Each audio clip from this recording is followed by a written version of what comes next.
What's up, everybody? Welcome back to another video. It is your host, Trent James, and I hope you are all doing well. I apologize for my hiatus the last few weeks, but I've just been busy. As many of you know, I reside down in Los Angeles and I work almost pretty much full time in the entertainment industry. So unfortunately, I haven't had time to do these videos. There have been some things that I wanted to update you guys on, but I'm going to try to get back into it. Nobody pays me to do these. I do these just because I enjoy doing them and I like to provide you guys with information when and where I can. So without further ado, let's go ahead and get into the topic of today's video really fast before I have to take off again. So this woman by the name of Galena Trefil, and I apologize if I butchered the pronunciation of that, who resides in the city of Fort Bragg, I believe, in Mendocino County in the northern part of California. That is the county where I'm from, where I grew up, where I was a cop. So she is claiming, she made a post on her Facebook yesterday that her 86-year-old father is a serial killer. He is still alive. And I think that they live together. I'm not entirely sure, but she made a post on Facebook. I had a bunch of people send it to me, wanting to know my thoughts, if I heard anything about it when I was a cop, because apparently she's reported this to numerous law enforcement agencies, not just aside from Fort Bragg Police Department, the DA's office, and the Mendocino County Sheriff's Office, but also outside agencies as well, where her father has reportedly murdered people. Let's go ahead and get into it right now. Quick post from yesterday. This wasn't posted 7 hours ago. This is just the screenshot. So, hey, my name is, I'm not going to read this entire thing verbatim, but my name is Galena. For so many years now, I have lived a double life, carried a secret. This is not a joke. I am the daughter of a serial killer who knew the identities of two other uncaught serial killers, Michael Fries and Julia just something Hazard. So her father, Dr. John Charles Trefil, and I believe he's a psychiatrist. I'm going to go ahead and admit to everybody, I did minimal research on this. I just had to put up this video. People asked me to do it, so I'm just going to give some commentary about what I know this far, which is basically nothing. So, her father has admitted for almost a decade, since 2012, giving us consistent story to being a serial killer on tape, graphically. Fort Bragg Police Department and the Sheriff's Department in Mendocino County, as well as the DA's office, they are all aware of his confessions. This is the secret that the authorities in Mendocino County are not sharing with the public. He is 86 years old. He's admitted to being a serial killer, roughly over a dozen people, over 12 people. He's asked repeatedly if only some authority would take him back to the dump sites where he put the bodies. He's promised that he will point out to where the bodies are if police will only take him. She states that this is dating back to the 1950s in multiple states, Illinois, California, Virginia, Oregon, Idaho, and also in other countries. She said she has contacted every jurisdiction where John admitted to murder. I've spoken to and given lengthy interviews with law enforcement over 40 times. I have provided DNA samples to law enforcement. And she has diaries that he apparently wrote his confessions in. She gave the bodies of undiscovered victims are located at several places on 13 curves on Highway 20, mainly between 4.5 and 5 mile marker on the Comshie-Ukiah Road. That's in Mendocino County. She also stated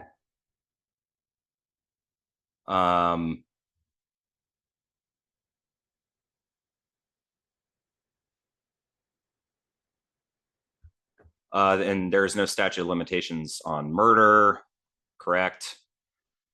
He murdered my grandfather and laughed about killing two of my great-grandparents. So she's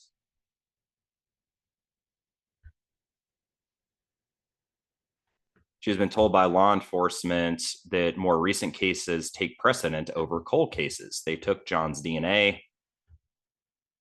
and have not been willing to put it or my own volunteer DNA into CODIS, which is a DNA database, more or less. And according to her, the DA's office there in Mendocino County have had lengthy interviews with her father regarding these murders. So people ask me that sent me this article if I've ever heard of this woman or her father, since I was a cop in Mendocino County and I started in law enforcement not long after she started to report these murders. So no, I've never heard of her. I've never heard of her father or these homicides at all.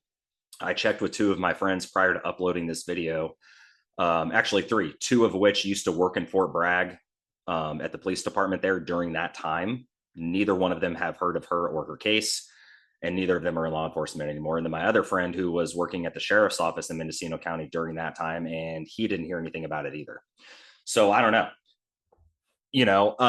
Saw on Facebook that somebody commented on her post and made a reference to the Zodiac killer.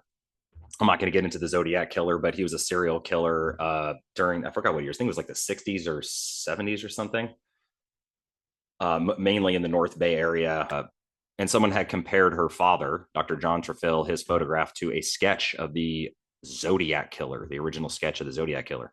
Very similar, eerily similar, as Robin Murgatroyd, sorry about that, pointed out. So here's the thing. As I stated, I've never heard anything about this. Okay, but my first thought, right, and the thoughts of the other three prior law enforcement people that I spoke to that were working at the Fort Bragg Police Department or at the Mendocino County Sheriff's Office, back at 2012 when she first started to report these things. My first question is, why is nobody looking into this, right? Like, so she claimed that law enforcement informed her, hey, we have more, our current cases that are active. I'm sorry to tell you, Glenda, but they're going to be more important right now than a cold case. Yeah, your dad might have killed 12 people or more, but that's really not our concern at the moment. Now, I do have a hard time believing that. And basically, anybody that knows me or watches my channel, I am the first person to call out bad policing, misconduct, corruption, especially in Mendocino County, right? But that just kind of doesn't add up. I'd like to know more about this. Like, why did she report it to all of these law enforcement entities? And why did her father, according to her, gave very lengthy interviews with the DA's office there, and just no one gave a shit? That's very odd. I mean, I know that the Mendocino County Sheriff's Office, the people that run it, are majorly incompetent and criminals. The DA's office there, the DA himself, David Eister in Mendocino County, who just lost a major case involving the county auditor, where he illegally tried to charge her with a felony level crime. And she was illegally removed from her elected position by the Board of Supervisors. Even that guy and his incompetence, I can't imagine somebody saying like, hey, man, I'm just going to pretend like I'm John. My name is Dr. John. I murdered 12 people. I can take you to their bodies right now, right? And then these cops, whoever's talking to John, they're like, nah, man, I got lunch in about an hour, so we're going to have to circle back to that. Never, right? I'm kind of being a smart ass here, but it's like, there's two sides to every story, okay? And everybody that's been sending me this information, I'm like, okay, hold on. Yes, this is interesting, okay? But we need to take a step and just kind of reflect on it and look into it, right? And that's what a lot of people are calling for to have happen. So I think what's important at this juncture moving forward is to look into this. So if I was a cop still, and I was Deputy Trent James back in Mendocino County on the beat, and she called this into dispatch, hey, I want to talk to somebody, my dad's a serial killer. We've kind of had those calls before, right? Where the person that's calling in is kind of not all there mentally. I'm not saying this woman is. I'm just saying I've had these types of calls before, right? So the first step, I would go talk to her in person if it were me. This might not have been done because a lot of cops in that county are lazy and they don't do that. They call over the phone. They try to kiss it off, meaning that they try not to take a report if they can avoid it. Not saying this happened here, but I would show up to her house. I'd be like, hey, what's going on, man? Sorry, what's going on? Oh, yeah, my dad killed 12 people. Really? Where's your dad? Oh, he's right here. Hey, John, what's going on, man? Oh, not much. I killed 12 people. Okay. And then he's like, I can take you to their bodies. All right. So I would sit there and probably for a couple hours and obtain information, right? And then at that point in time, you would notify a supervisor. So my on-duty sergeant, I'd be like, hey, this is what I got. What do you think? They would contact the detectives unit if it was going to be necessary at that point. But you're going to do your investigation on that, right? John, right now, he's like, if someone would just put me in their car that's a cop and take me to these sites, I can show you where the bodies are. Dude, go do it. Go do it. If someone paid me, I will come up to Ukiah or Fort Bragg right now. I'd have to clear my schedule, right? I don't do anything for free these days, but I'd have to cancel a bunch of stuff. If somebody paid me, I would drive up there right now. I would put John in my front seat, buckle him in, and his daughter in the back seat, And I'd be like, let's go, man. I will personally drive them there to each location and film the entire thing live on YouTube or Instagram or whatever. I mean, just like it's not that hard to like actually look into this if you need to.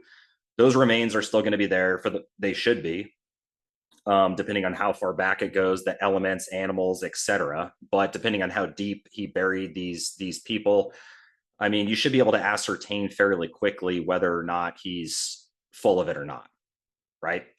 So I haven't done a whole look into his daughter, what she's got going on. She is an author. She looks like this is her right here, Galinda.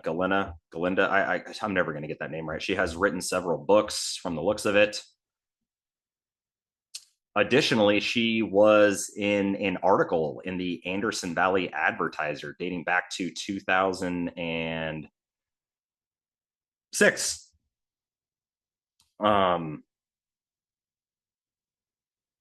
Where her husband at the time, August, I believe, was Aaron. I think it was Aaron. He did a prison stint for accessory to murder. And I can go ahead and link this article. It's huge, it's massive. Accessory to murder just outside of Fort Bragg with some other people. So that's interesting. But again, I have done minimal investigation into this. This would take an enormous amount. People asking me to look into it and stuff. If I was on the ground in Mendocino County right now and I had the time and whatever to dedicate to this, I would be more than happy to go do so. But for me to do that, like I said, I'd have to get compensated for something like that just to clear a schedule down here in LA to go up there and deal with it. I'm sure that law enforcement and the other reason that I want to do this video too is to help push the information out there more, for people to be aware of it and hopefully gain more traction. That way people that do have the time, that the resources, and that our law enforcement officials can maybe look into it now and give us, maybe the sheriff there, Matt Kendall, even though he sucks, can take a day out of his corrupt criminal activity and can come on and say like, hey, no, this is what was provided to us back in the day, because he was working at the sheriff's office in 2012. This is what was reported. This is what we're doing with it or not doing with it. Maybe the DA's office, Eister, I know he's probably crying right now because he just lost a major case that he put on because he got all in his feelings and his emotions, which is very typical, right? So he can take time away from that, compose himself, and then give a statement to the public as well. No, she did provide us a statement on her dad being a serial killer, but this is why we didn't look into it any further after obtaining statements from John, or we did look into it and nothing came of it. Like at this point in time, I'm hoping that this can just get some of that out there additionally, and maybe we can get some more answers, because this is very interesting. I'm not saying that this didn't happen. She seems very detailed and exact in her information, and her father does resemble very, there's kind of an uncanny resemblance to the original Zodiac killer, which they never proved who that was, by the way. They had a general good idea, but they were never able to prove who the actual Zodiac killer was. So I don't know. It's not overly far-fetched. These things do happen. The cops that I did talk to about this were kind of like, yeah, okay, right? And so you have that mentality, and maybe some of these people that she reported it to did have that same mentality, and they're like, maybe that's why I didn't get looked into or taken seriously. But again, it's not that hard. Like I said, I mean, if I was there right now, I just drive over, John, get in the car, and John's daughter, get in the car, let's go. All right, where's the first one? Highway 20, mile marker, whatever. Okay, let's go. Drive out there. Boom, stop, get out. Okay, John, where'd you put the body? Right there. Okay, bring a shovel. Maybe another guy with me to help me dig a hole, right? And we're gonna go down there and start digging. See what you find. Like, it's not overly challenging, right? You have all these statements and him willing to provide this information at this juncture in his life. Maybe he's just, if you're a serial killer, clearly you're psycho, right? You're psychopath. But maybe he's having some remorse, or he wants this information out there before he dies. I don't know. Like I said, stranger things have happened. Maybe, who knows? But I will continue to follow this story as closely as I can. If any other information develops or anything like that, I'll be more than happy to provide you guys with it. But for now, I got to go, and I will see you guys in the next one, which hopefully won't be as long as it's been since my last upload. But take care.